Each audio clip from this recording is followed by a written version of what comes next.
Coucou, chérie.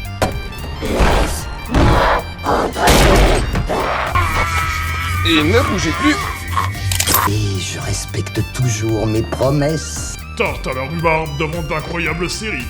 Tardis, pour faire court. Donc ouais, là, on est sur une série animée qu'on pourrait découper techniquement en 2 parties. Toujours Netflix. Allez savoir pourquoi en ce moment, ils refont des séries animées.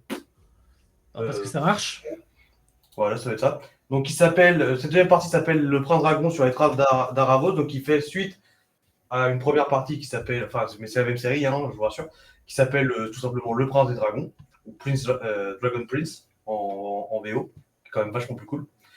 Et donc, au lieu de vous résumer la saison 6 qui est sortie en juillet de cette année, je vais plutôt vous résumer la saison 1 pour pas trop vous spoil.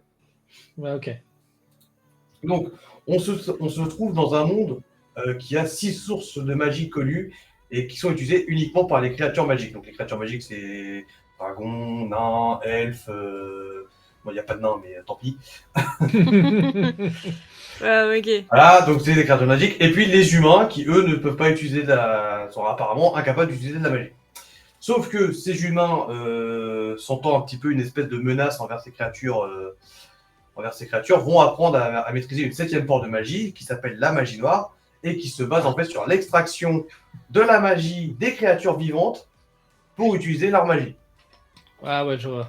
Ça fout un peu ce buzz. Donc du coup, les humains, ils sont tout simplement chassés de... J'aurais dû noter la Terre, putain, j'ai été con. Est-ce que je l'ai pas noté ailleurs? Nope. Tant pis. Je crois que c'est Xadia, un truc comme ça, le nom du continent. Bref, ce continent est séparé en 2. D'un côté, les humains, du coup, qui vont utiliser leur source de magie, qui est la magie noire, divisée en 5 royaumes.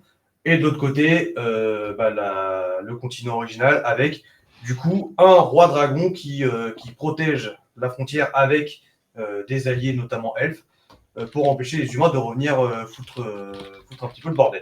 Donc ces 2 terres-là sont en guerre jusque-là. C'est quelque chose d'assez commun. Sauf que un beau jour, le royaume qui protège la frontière entre ces 2 pays, réussit un petit exploit militaire qui est de tuer le roi dragon. Sauf que le magicien le mage de la cour ne l'entendait pas uniquement de cette oreille. Il a réussi aussi à voler l'œuf de ce roi dragon, donc le futur prince dragon, en ayant tué le père et parce que la mère était partie ailleurs, et à le ramener. Sauf que tout le monde dans cet univers pense que le prince est mort. Du coup, le continent magique est en ébullition et qu'une envie, c'est de passer la frontière et d'éclater tout le monde. Jusque-là, normal. Sauf qu'en réalité, cet œuf de dragon, il n'a pas été détruit. Et il finit par être découvert par les 2 princes du royaume et une elfe. Une elfe de la nuit, d'ailleurs, une elfe de la lune, pardon. Une elfe de la lune, d'ailleurs, pour être précis. Et du coup, ce petit trio va faire tout le chemin jusqu'à... je vais l'appeler Xadia, parce que je crois que c'est ça le nom. Jusqu'à Xadia, pour ramener cet œuf auprès de la mère, et ainsi, peut-être, réussir à ramener la paix entre les peuples. Ok. Ça, c'est l'histoire. Alors ça, du coup, c'est l'histoire des 3 premières saisons. Ouais. Et ensuite, il y a le grand méchant de la série qui essaie de se libérer. Là, la saison 6, elle va se concentrer uniquement sur ça. Enfin, quasiment uniquement sur ça, sur la libération de ce méchant. La prochaine saison, parce que je croise les doigts pour qu'il y en ait une, histoire d'avoir la fin, et ça va probablement être la défaite de ce méchant ou la victoire. La bataille finale. Exactement. Donc de mon côté, j'ai noté qu'il y avait un très bon doublage français, mais le doublage anglais est un chouille mieux pour une fois. Putain, ça me fait mal de dire ça pourtant, hein, parce que les doublages anglais, ils sont vraiment à chier habituellement. Mais là, c'est peut-être parce que c'est du doublage américain, peut-être. Voilà, les Anglais, ça n'a toujours pas doublé, c'est tout. Tiens, chien dans mon gueule, j'aime pas les Anglais. Bref. Saison 7, le 19 décembre 2024, apparemment. Ah, c'est bien, il va sortir dans pas longtemps. Voilà, Tu pourras nous refaire un truc. Là. Ouais, on verra. Il y a quelques plans qui auraient mérité d'être plus travaillés, mais grosso modo, ça passe avait l'air bien. joli, hein. On a en plus de ça 2 styles graphiques là qui sont qui sont plus ou moins visibles en fonction des scènes. On a une version vraiment 3D comme on a pu voir par exemple, je crois que la première fois que j'en ai parlé, parce qu'on a parlé de Kengan Ashura, où c'est un petit peu une espèce de motion control qui semble encore assez bizarre, mais retravaillé depuis le temps quand même. Donc ça va, ça dure pas. Mais c'est vrai qu'avec la version 2D et demi, on va dire, d'avant, des fois on le voit passer. Mais ça passe bien en animation.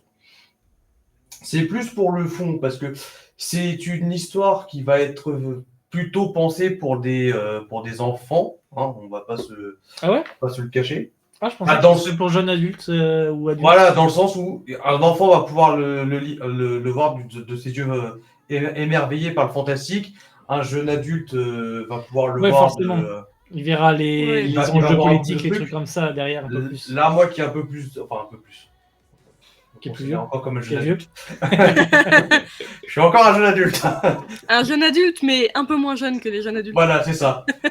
J'arrive à voir un peu plus. Enfin, j'arrive à comprendre plus de sous-texte. On a notamment un sous-texte très racisé. Et là, dans le premier sens du terme, quoique, c'est vrai qu'il a. Dans le premier sens du terme, parce que bien entendu, c'est la race des humains contre la race des elfes, par exemple. Oui, façon, et même les elfes entre eux sont relativement racistes. Parce qu'il y a plusieurs différents types d'elfes qui parlent pas forcément entre eux. Voilà. Les dragons se sentent supérieurs à n'importe qui et dominent un peu tout le monde. Voilà, etc. Il y a aussi quand même du racisme un peu du côté humain aussi, puisque dans la saison 1, il y a le père d'Ezran, qui est un des 2 princes, qui est un roi noir. Ça, c'est important, puisque quand il est arrivé au pouvoir, en fait, il a eu affaire à ce racisme. Bon, là, c'est un peu plus problématique. Là, je pense que c'était pour pas trop mettre de forme, mais c'est juste évoqué dans une phrase, dans un petit dialogue. Ok.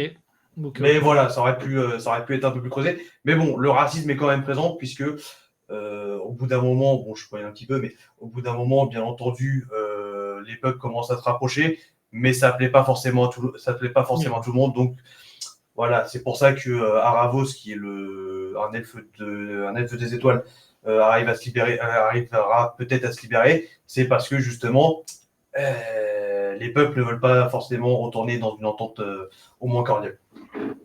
Une note ? Là, je passe sur un bon 9. Ah ouais, ok. Est-ce qu'il m'a beaucoup plu ? Les dessins, non, mais il donne envie. Les dessins, alors autant l'animation, ça me dérange pas trop. Autant par contre, ce qui est artbook ou les trucs comme ça, ouais, je kifferais les voir.